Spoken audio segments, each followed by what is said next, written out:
పరవాడ మండలం దేశపత్రిపాలెం రావాడ పంచాయతీలో విశాఖ జిల్లా పెందుర్తి నియోజకవర్గం కూటమి జనసేన అభ్యర్థి పంచకర్ల రమేష్ బాబు విస్తృత ప్రచారం చేశారు.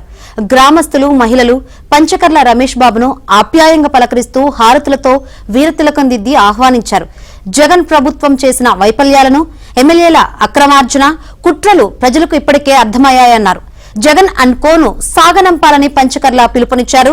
కూటమి అభ్యర్థులను భారీ మెజార్టీతో గెలిపించాలని ఆయన కోరారు. మతి భ్రమించింది ఈ బుడ్డోడు వాడికి ఏం మాట్లాడాలో అర్థం కావట్లా. ఎందుకంటే వచ్చా ఝాన్సీది ఎక్కడండి, విశాఖపట్నం.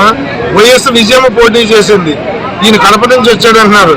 వైఎస్ విజయమ్మ కానీ పుట్టినిల్లు కానీ మెట్టినిల్లు కానీ విశాఖపట్నమా? ఏం మాట్లాడతాడండి ఈయన? అంటే న్యాయం ఎదుటి వాళ్ళకి చెప్పడం ఏంటి, మనం పాటించమేంటి? ఎంవివి సత్యనారాయణ తూర్పుగోదావరి, అవంతి శ్రీనివాస్ కృష్ణా జిల్లా. మమ్మల్ని ఎవరైనా నాలుగు ఒకరు అనేప్పుడు వాళ్ళు ఏంటనేది కూడా గమనించాలి.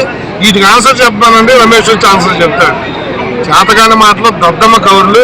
ఆయనకు సొంత ఫ్లైట్ ఉంది. ఢిల్లీ నుంచి రావాలన్నా, హైదరాబాద్ నుంచి రావాలన్నా ఆయనకి 1.5-2 గంటల పని. వస్తాడు. ఈ రాంపురం నుంచి పెందుర్తి రావడానికి ఒక 90% ఊర్లో 5 సంవత్సరాల్లో తిరగిన వ్యక్తి వాళ్ళని విమర్శించటం, దానికి నేను సమాధానం చెప్పటం. చేతకాని మాటలు ఏమి అనడానికి లేక ఇలా చౌకబారు మాటలు మాట్లాడుతూ ఉన్నాడు.